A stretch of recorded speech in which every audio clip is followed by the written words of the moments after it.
grande dom do homem em relação aos animais tem sido sua capacidade de criar e usar ferramentas. Um machado de pedra deu ao homem poder para moldar o mundo ao redor. Uma lança podia determinar se uma família comia ou passava fome.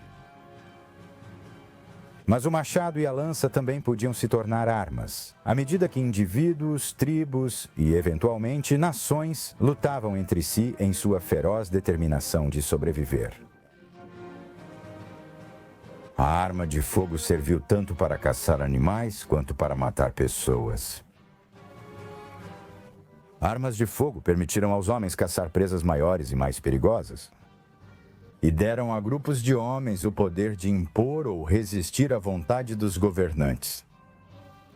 Os Estados Unidos da América são uma nação que nasceu bem depois da invenção das armas de fogo e cujo tamanho e influência cresceram junto com o desenvolvimento e o uso dessas armas.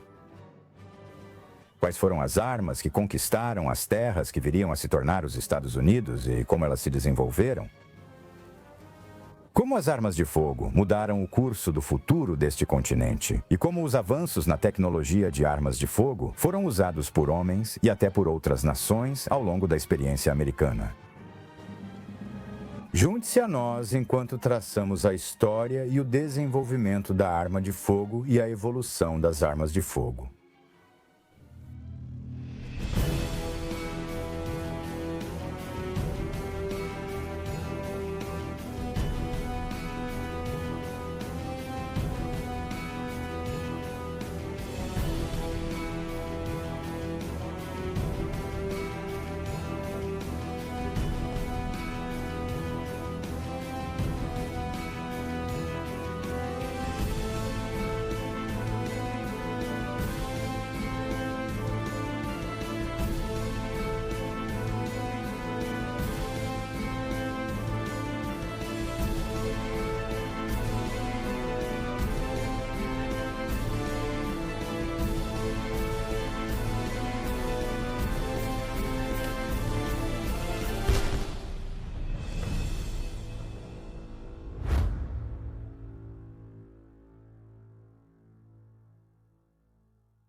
Antes de existirem armas de fogo, primeiro precisava haver a pólvora.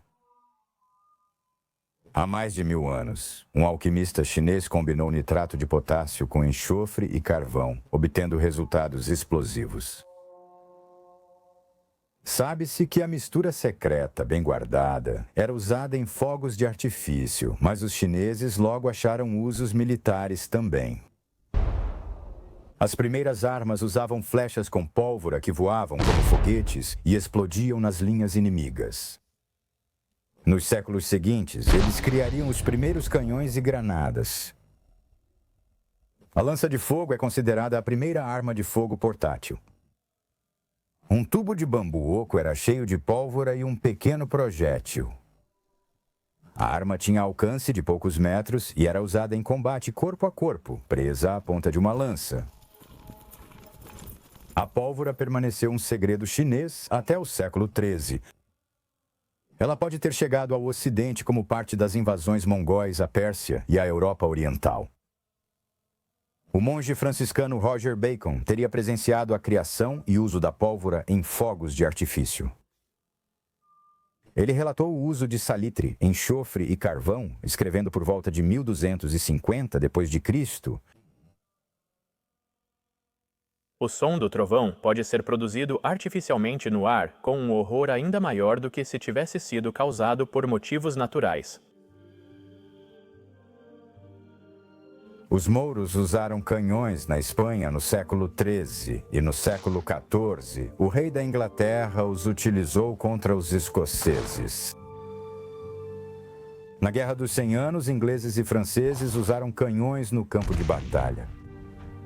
Talvez fosse inevitável que alguma pessoa corajosa e industriosa tentasse criar uma versão menor e portátil dessa arma estrondosa. A arma de fogo original era o canhão de mão. Embora haja evidências de que canhões de mão foram usados na China do século XII, só em meados do século XIV eles começaram a ser usados na Europa. Esses ancestrais das armas de fogo modernas eram basicamente versões portáteis dos canhões usados contra muralhas de castelos. Tubos de metal simples, geralmente feitos de bronze.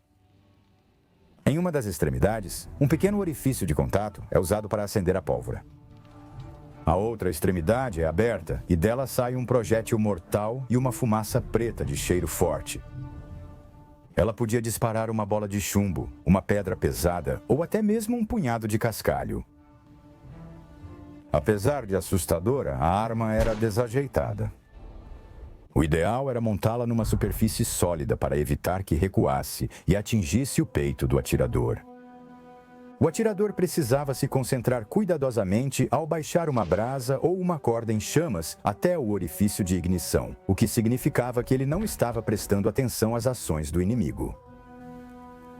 A precisão era prejudicada e há algum debate sobre a eficácia dessas armas de fogo como armas realmente úteis no campo de batalha.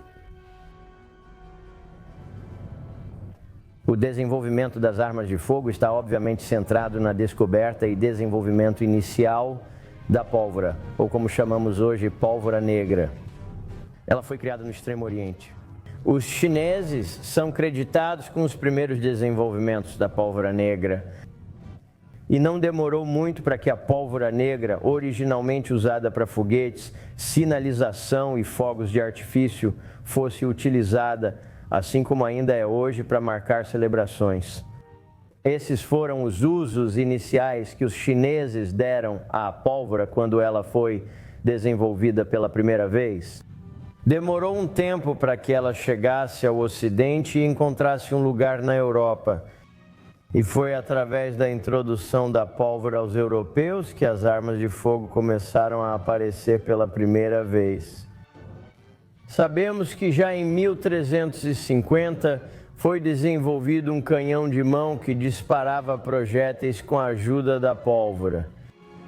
A pólvora basicamente é uma substância que, quando acesa por uma faísca ou outro meio, explode ou, basicamente, de forma mais técnica, queima, criando uma quantidade tremenda de gases e pressão, o que é ideal para empurrar um projétil por um tubo longo ou cano à medida que evoluíram. À medida que o século XIV avançava, a tecnologia das armas também evoluía.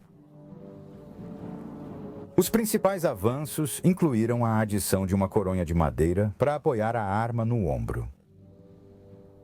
Ainda mais importante foi a mudança no processo de ignição. O objetivo era permitir que o atirador mirasse pelo cano enquanto aplicava a faísca à pólvora. Os armeiros conceberam um tipo de sistema de trava em que uma alavanca, pense em um gatilho, era usada para mover o ignitor até a pólvora. O arcabuz foi o primeiro sistema de trava eficaz, funcionando ao abaixar um pavio de queima lenta até a pólvora de ignição. A primeira arma de fogo produzida em grande escala foi o arcabuz, que foi usado de forma intensa nas guerras italianas do século XVI. Os arcabuzeiros, soldados que empunhavam essas armas de ponta, podiam causar um impacto tremendo nos exércitos inimigos. Apesar do carregamento e disparo lentos em relação às armas modernas, o arcabuz tinha uma cadência de tiro mais rápida que a besta. Enquanto isso, o arcabuz podia ser dominado mais rapidamente e em maior número do que o arco longo, além de ser mais poderoso do que qualquer um dos arcos. No início, o arcabuz era muito eficaz contra a cavalaria, principalmente junto aos piqueteiros. Essa formação de piqueiros e arcabuzeiros revolucionou o exército espanhol, que a utilizou para derrotar os franceses na Batalha de Cerignola em 1503. O arcabuz disparava balas de chumbo pesadas ou pequenos projéteis que se espalhavam no rosto de um inimigo em investida.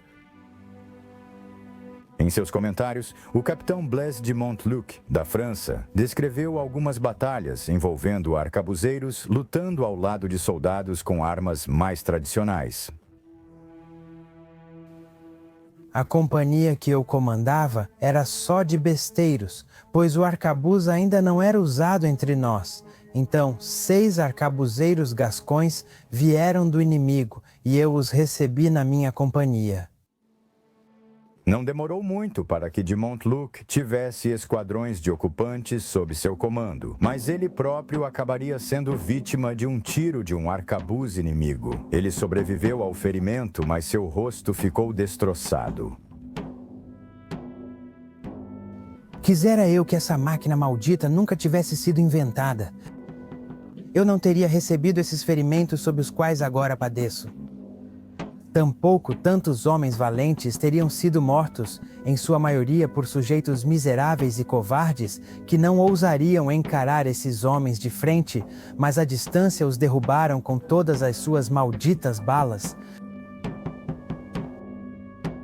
O que tornava essas armas particularmente mortais era o desenvolvimento do fogo de salva. Novamente, os espanhóis estavam usando uma versão do fogo de salva no início do século XVI. O conde alemão Wilhelm Ludwig escreveu no final daquele século: Descobri um método para fazer com que os mosqueteiros e soldados armados com arcabuzes não apenas continuem atirando muito bem, mas também o façam de forma eficaz em formação de batalha. Ou seja, eles não fazem escaramuças, nem usam a cobertura de cercas da seguinte maneira.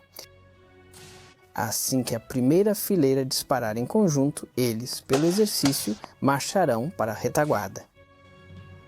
A segunda fileira, seja avançando ou parada, disparará em conjunto e então marchará para a retaguarda. Depois disso, a terceira e as fileiras seguintes farão o mesmo. Assim, antes que a última fileira tenha disparado, a primeira já terá recarregado. Por melhor que fosse o avanço que o arcabuz representava, ele ainda tinha desvantagens. Era difícil manter o pavio aceso em tempo úmido e, em tempo seco, não manter o pavio aceso longe da pólvora armazenada podia ter resultados desastrosos. Além das explosões acidentais, o pavio aceso criava tanto um brilho que podia ser visto pelo inimigo à noite, quanto um odor que podia ser sentido, mostrando a posição do artilheiro. Mas este era o período da Renascença e avanços estavam ocorrendo em todas as disciplinas. A nova arte de fabricar armas não era exceção. A fechadura de roda usou a engenharia dos mecanismos de relógio para acender a pólvora. A fechadura de roda era uma roda de aço carregada por mola, enrolada firmemente como um relógio até ser liberada ou disparada pelo gatilho. Quando o gatilho era puxado, a roda girava contra um pedaço de pirita, gerando faíscas que então acendiam a pólvora no recipiente de isca. A fechadura de roda permitiu que a cavalaria tirasse maior proveito das armas de fogo. Manter o pavio aceso de uma arma de pederneira ao cavalgar era difícil, problema resolvido com a fechadura de roda. Também era mais fácil para a cavalaria disparar armas menores com uma mão só. A partir do século XVI, era costume os cavaleiros na Europa levarem um par de pistolas para a batalha em coldres de sela. Afinal, essas ainda eram armas de tiro único. Mas o design complexo das fechaduras de roda fazia com que fossem caras de produzir. O soldado comum não acessava essa arma. Eram mais usadas na caça, enquanto as armas de pederneira dominavam nos exércitos europeus. Claro, o que realmente tornava as armas eficazes era a destruição incrível que elas causavam ao corpo humano. Até cavaleiros com armadura podiam ser derrubados de perto. Durante um tempo, armeiros tentaram compensar, criando proteções corporais mais pesadas.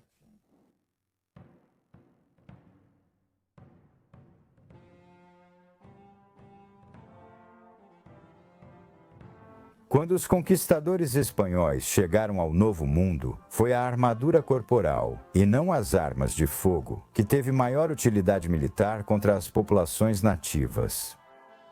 O arcabuz era eficaz tanto na destruição física quanto como fonte de terror para os nativos. Mas como as bestas eram lentas para recarregar. Mas tanto a besta quanto a arcabuz foram desenvolvidas em grande parte como uma resposta à armadura pesada dos cavaleiros espanhóis. Astecas, incas e outros nativos não tinham armas capazes de perfurar a armadura espanhola. Claro, a arma mais mortal que os europeus trouxeram ao Novo Mundo era menor do que o olho podia ver. O germe. A varíola e outras doenças devastaram os nativos da América do Sul e do Norte, enquanto europeus seguiam aperfeiçoando a arte e a ciência das armas de fogo. A complexidade e o custo da fechadura de roda incentivaram ferreiros corajosos e industriosos para testar outras formas de acender a pólvora negra. Já se sabia há muito tempo que era possível acender fogo batendo pederneira contra o aço para produzir faíscas. No século XVI, aplicaram esse princípio às armas de fogo. O primeiro exemplo ficou conhecido como trava de impacto. Um sílex era preso por mandíbulas no cão da arma. Ao ser puxado para trás, o cão travava numa pequena alavanca. Ao puxar o gatilho, a alavanca recuava e o cão batia o sílex na placa de aço rapidamente. A força do impacto empurrava a placa para trás, expondo a pólvora na cova, ao mesmo tempo em que o sílex produzia faíscas ao raspar o aço. Armeiros na Inglaterra e depois na América adicionaram um dispositivo de segurança chamado trava de cão. Embora o sistema Snaplock usasse sílex contra aço, ele não é considerado um verdadeiro pederneira. Essas armas eram valorizadas pelos militares, mas também por outros grupos menos respeitáveis. O final do século XVI e o início do XVI primeiro foram o auge dos infames piratas do Caribe. Esses marinheiros fora da lei aterrorizavam navios e cidades caribenhas nos meses frios. E depois partiam para a Nova Inglaterra durante o calor do verão. Empunhando sabres e pistolas de pederneira, os piratas eram uma ameaça assustadora para os desavisados. Vários piratas da Nova Inglaterra eram ex-corsários, contratados pelas colônias para atacar navios inimigos da Inglaterra. Quando a Inglaterra não estava mais em guerra com essas nações, os corsários podiam se dedicar à pirataria. Para defender as colônias contra ameaças externas, incluindo piratas, mas mais frequentemente tribos nativas hostis, os governadores estabeleceram milícias locais. Todo homem apto devia servir na milícia e cada casa precisava ter ao menos uma arma de fogo funcional. As milícias treinavam fogo em salva e resposta rápida aos sinos de emergência. Construíram defesas sólidas em cada vila e mantinham a pólvora seca. Ao contrário dos exércitos profissionais, as milícias eram pouco estruturadas e só se reuniam alguns dias por ano para treinar. A milícia precisava fornecer suas próprias armas. Geralmente eram armas de caça. Essas armas eram populares pela versatilidade, disparando uma bala grande ou vários projéteis menores para caçar aves aquáticas. As colônias inglesas tiveram dificuldades com as populações nativas. Essas relações foram amigáveis às vezes, mas também tiveram períodos de conflito. Durante um conflito conhecido como Guerra do Rei Filipe, os colonos da Nova Inglaterra e seus próprios aliados nativos americanos lutaram contra uma confederação de outras tribos nativas. Nessa guerra, um colonialista chamado Benjamin Church surgiu para formar uma companhia de colonialistas e nativos aliados. Church aprendeu táticas dos nativos para se mover discretamente por florestas e pântanos e lutar em estilo de guerrilha, diferente dos europeus. Essas foram as primeiras forças de Rangers americanos, e Benjamin Church é tido como o pai dos Rangers. Essas habilidades foram valiosas. Os conflitos continuaram mesmo após um aliado nativo de Benjamin Church matar o rei Filipe, chefe indígena.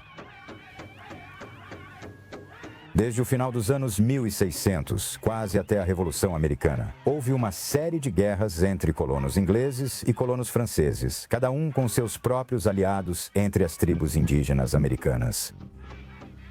A mais famosa é a última, conhecida na América simplesmente como a Guerra Franco-Indígena, que terminou em 1763, mas houve outras, com europeus e nativos igualmente empunhando mosquetes em sua luta pelo controle do Novo Mundo.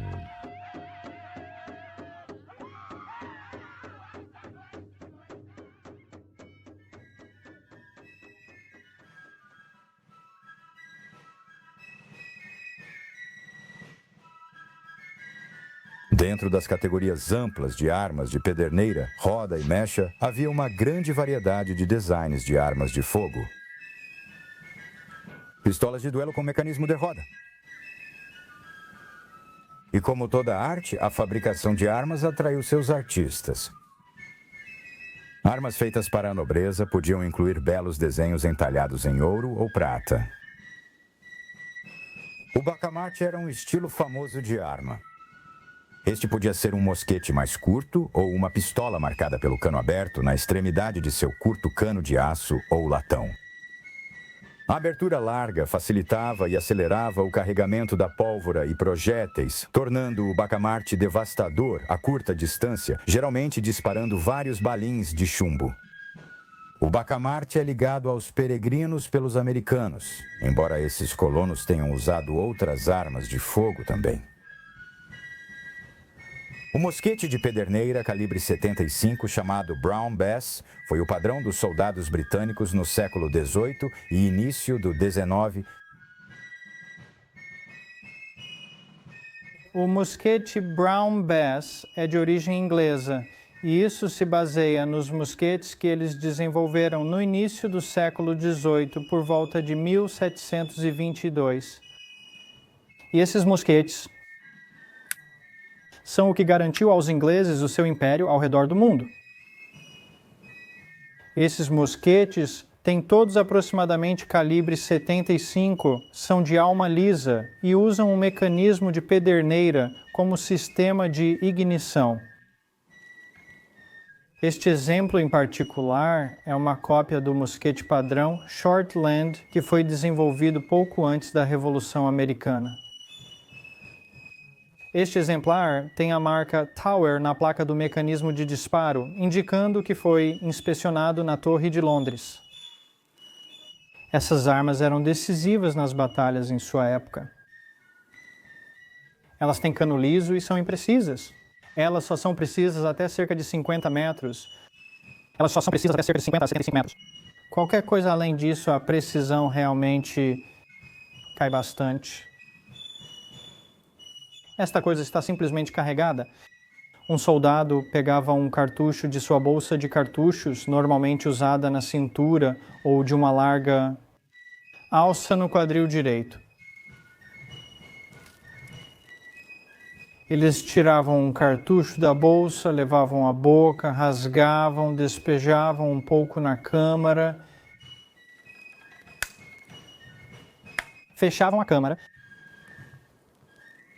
despejavam o restante da pólvora no cano. Eles puxavam essa longa vareta de ferro e empurravam todo o cartucho para baixo com uma batida e devolviam a vareta aos tubos sob o cano. O soldado já ia atirar. Um bom soldado deveria disparar 3 tiros por minuto. Eu sei que já vi pessoas conseguirem dar entre 4 e 5 tiros por minuto com uma dessas, o que é realmente um feito e tanto. A arma comparável entre os franceses era o mosquete Charleville, um mosquete de alma lisa calibre 69. Esses mosquetes passaram a ser equipamento padrão para a infantaria francesa depois de 1717. Nomeado em homenagem à fábrica de armas em Charleville-Mézières, França, o Charleville, como o Brown Bass e outros mosquetes de alma lisa, era preciso em cerca de 50 a 100 jardas. O Charleville, de 1717, tinha o cano preso por pinos, como o Brown Bass, mas o modelo de 1728 teria 3 abraçadeiras de cano em vez disso. Isso facilitava a desmontagem, limpeza e tornava o design mais resistente para combates com baioneta. A arma media cerca de 60 polegadas e pesava cerca de 9 libras. A Charleville e a Brown Bass eram armas de pederneira robustas e confiáveis, ideais para seu propósito.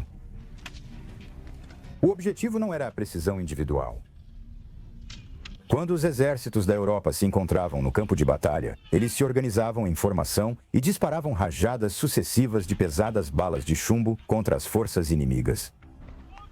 Os soldados conseguiam disparar até 3 tiros por minuto. Como a fumaça da pólvora dificultava a visão, mesmo dentro do alcance limitado de suas armas, eles não davam muito valor à pontaria. Após atirarem, os soldados colocavam as baionetas. Com baionetas, os fuzis viravam lanças eficazes contra a cavalaria e letais em combates corpo a corpo. A Charleville e a Brown Bass, como outras armas da época, eram mosquetes de cano liso. Já se sabia há algum tempo que um cano raiado podia disparar uma bala mais longe e com mais precisão. Um cano raiado tem sulcos em espiral que fazem o projétil girar ao sair. Esse giro dá estabilidade à bala. Mas os canos raiados entupiam mais com a pólvora negra usada na época. Além disso, para que a bala aproveitasse o raiamento, ela precisaria se encaixar firmemente no cano. Dificultava o carregamento.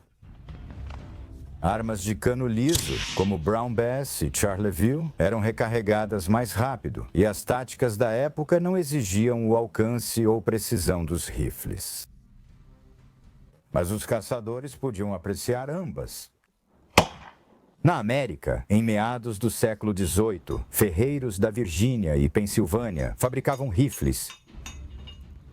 Apesar da popularidade das espingardas de caça e armas de alma lisa europeias, os rifles eram genuinamente fabricados na América. Os rifles longos americanos foram desenvolvidos por armeiros de ascendência alemã. Na fronteira, o pó de caça e os projéteis de um caçador eram escassos.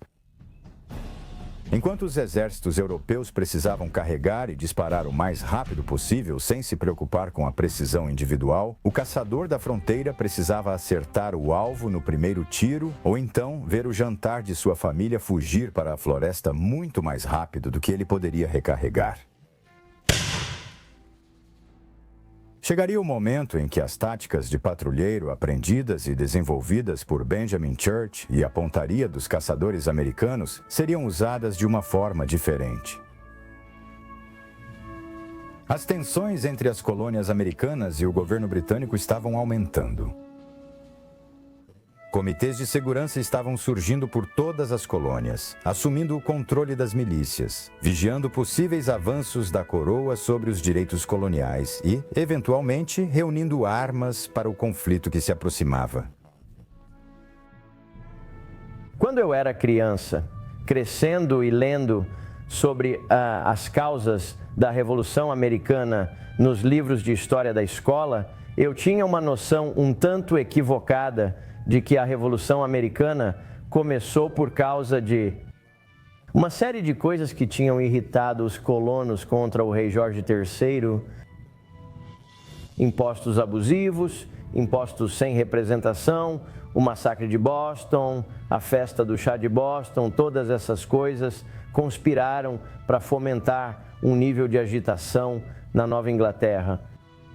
E os Minutemen americanos foram chamados para pegar seus rifles de caça após a cavalgada de Paulo Revere e se reunir em Lexington Green, iniciando a Revolução Americana na manhã de 19 de abril de 1775. O que descobri com mais pesquisa e estudo é que era muito mais complexo e evoluído do que isso. A Revolução Americana teve suas sementes plantadas desde a Guerra Franco-Indígena, quase 20 anos antes. Certamente 10 anos antes, quando coisas como o massacre de Boston aconteceram, os coloniais tinham um grande estoque de armas de fogo pessoais, pois eram usadas por praticamente todos para a própria subsistência, para caçar e colocar carne na mesa do jantar. Para aqueles que viviam em áreas urbanas como Boston, Cambridge, Nova York, havia comitês de segurança que haviam sido estabelecidos. Esses eram basicamente unidades locais de milícia e naquela época eles não eram vistos como sendo usados na defesa das colônias contra a coroa da Inglaterra, mas sim para proteção mútua em defesa contra os franceses ou ainda contra grupos de nativos americanos. Nem todo mundo tinha um mosquete ou rifle longo, mas onde os comitês de segurança foram estabelecidos, eles tinham armas de fogo que igualavam ou superavam a qualidade da Brown Bass da infantaria britânica.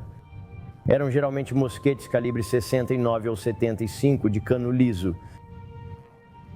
Quando Paulo Revere fez sua famosa cavalgada à meia-noite, na noite de 18 de abril, e alertou o interior sobre o fato de que o General Gage havia enviado mais uma coluna para o interior, perto de Lexington e Concord, ele estava alertando os Minutemen para que viessem para seus pontos de encontro. Desta vez, o motivo das marchas fora de Boston era diferente de todas as outras marchas que as tropas britânicas haviam feito nos anos anteriores àquela manhã. Desta vez, Gage deu ordens claras e precisas ao Major Pitcairn.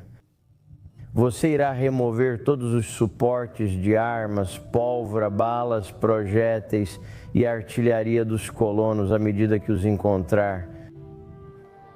Essa era a linha na areia. Quando o capitão John Parker reuniu seus 80 homens no Lexington Green, ele disse a eles para não atirarem, a menos que fossem atacados primeiro. Mas se eles querem uma guerra, que comece aqui.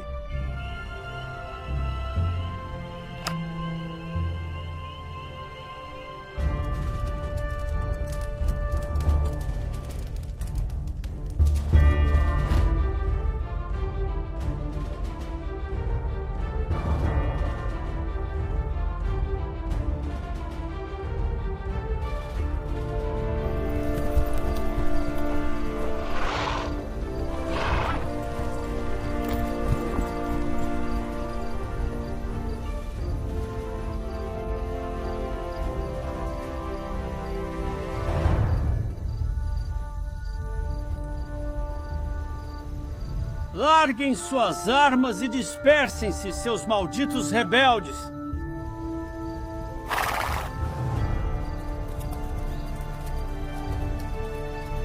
Avancem e desarmem! Avancem com baionetas! Avancem todas as baionetas!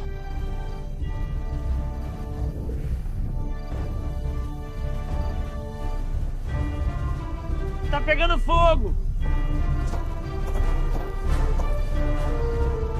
Não atirem! Não atirem!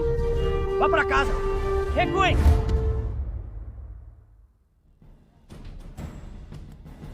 E logo viria o tiro que seria ouvido ao redor do mundo. Patriotas de todas as colônias pegariam seus mosquetes e lutariam por sua liberdade. Uma liberdade que seria forjada em batalha, conquistada e defendida pela arma americana e pela evolução da arma de fogo.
Obrigada por assistir! Se você quiser nos ajudar a produzir mais conteúdos históricos interessantes como este, por favor, curta, comente abaixo e compartilhe este vídeo com outros apaixonados por história. E não se esqueça de se inscrever no canal para manter a história viva.